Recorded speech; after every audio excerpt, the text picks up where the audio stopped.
ಶಿವಕುಮಾರ್ ಅವರು ಇಂದಿನ ಈ ಒಂದು ವಾರ್ಷಿಕ ಮಹಾಸಭೆಗೆ ನಮ್ಮ ವೀರಶೈವ ಸೇವಾ ಸಮಾಜದ ಅಧ್ಯಕ್ಷರಾಗಿರ್ತಕ್ಕಂಥ ಬಿ ಗಿರೀಶ್ ಅವರ ಅಧ್ಯಕ್ಷತೆ ನಡೆಯಬೇಕು ಅಂತ ನಾವು ಗೃಹಕಂಡವರು ಒಪ್ಪಿಕೊಂಡಿದ್ದಾರೆ.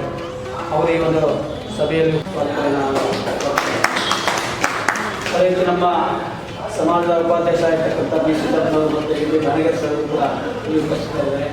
ಅವರು ಕೂಡ ಆತ್ಮೀಯವಾದ ಸ್ವಾಗತವನ್ನು ಇಂದಿನ ಸಭೆ ವಾರ್ಷಿಕ ಸಭೆಯ ನಡವಳಿಕೆ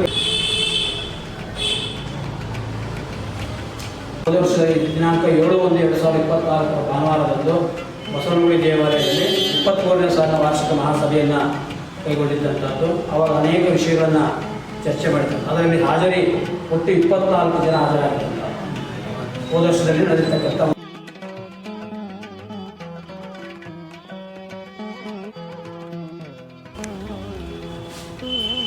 ಸರ್ ನಮಸ್ತೆ. ಶ್ರೀ ಗೋಮಾತಾ ಸರ್ಕಲ್ಲು ಗೋಮಾತಾ ಯೂಟ್ಯೂಬ್ ಚಾನಲ್ನು ಇದರಲ್ಲಿ ಇವತ್ತು ವಿಶೇಷವಾಗಿ ಇಲ್ಲಿ ಕಾರ್ಯಕ್ರಮ ಏನು ಆಯಿತು ಮೀಟಿಂಗ್ ಅಂತ ಅದ್ರ ಬಗ್ಗೆ ಒಂದು ಸ್ವಲ್ಪ ಸಂಪೂರ್ಣವಾಗಿ ಹೇಳ್ಬಿಡಿ ಸರ್.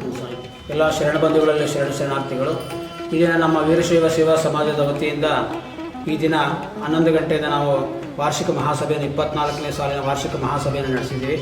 ಈ ಸಭೆಯಲ್ಲಿ ಹಲವಾರು ವಿಷಯಗಳನ್ನು ಚರ್ಚೆ ಮಾಡಿ ಸಮಾಜದ ಅಭಿವೃದ್ಧಿಗೆ ಬೇಕಾಗಿರ್ತಕ್ಕಂಥ ಒಂದು ಕಾರ್ಯಯೋಜನೆಗಳನ್ನು ರೂಪಿಸೋದ್ರ ಮೂಲಕವಾಗಿ ಸಭೆಯನ್ನು ಯಶಸ್ವಿಯಾಗಿ ನಾವು ನಡೆಸಿದ್ದೀವಿ. ಈ ಸಭೆಗೆ ಹೆಚ್ಚಿನ ಸಂಖ್ಯೆಯಲ್ಲಿ ಆಗಮಿಸಬೇಕಾಗಿತ್ತು. ಅನಿವಾರ್ಯ ಕಾರಣಗಳಿಂದ ಆಗಮಿಸದೇ ಇರತಕ್ಕಂಥವ್ರಿಗೆ ವಿಷಯ ಮುಟ್ಟಿಸಬೇಕು ಅಂತಕ್ಕಂಥ ಉದ್ದೇಶದಿಂದ ಈ ಒಂದು ಅಂಶವನ್ನು ನಾವು ಕೈಗೊಂಡಿದ್ದೀವಿ. ಹಾಗೆಯೇ ನಮ್ಮ ದಿನಾಂಕ 21/1/2025 ದಾಸೋಹ ದಿನಾಚರಣೆಯೂ ಕೂಡ ನಮ್ಮ ಸಮಾಜದ ವತಿಯಿಂದ ಮತ್ತು ಅಖಿಲ ಭಾರತ ವೀರಶೈವ ಮಹಾಸಭಾ ವತಿಯಿಂದಲೂ ಕೂಡ ಆಚರಿಸ್ತಾ ಇದ್ದೀವಿ. ಇದರ ಜೊತೆಗೆ ದಿನಾಂಕ 17/2/2025 ಈ ನಮ್ಮ ವೀರಶೈವ ಸೇವಾ ಸಮಾಜದ ಯಾರು ಲಿಂಗಧಾರಣೆಯನ್ನು ಮಾಡ್ಕೊಳ್ಬೇಕಾಗಿರ್ತಕ್ಕಂಥ ಹುಟ್ಟುಗಳಿರ್ತಾರೋ ಅವರಿಗೆ ಲಿಂಗಧಾರಣಾ ಕಾರ್ಯಕ್ರಮವನ್ನು ಕೂಡ ಹಮ್ಮಿಕೊಳ್ಬೇಕು ಅಂತ ಮಾಡಿದ್ವಿ.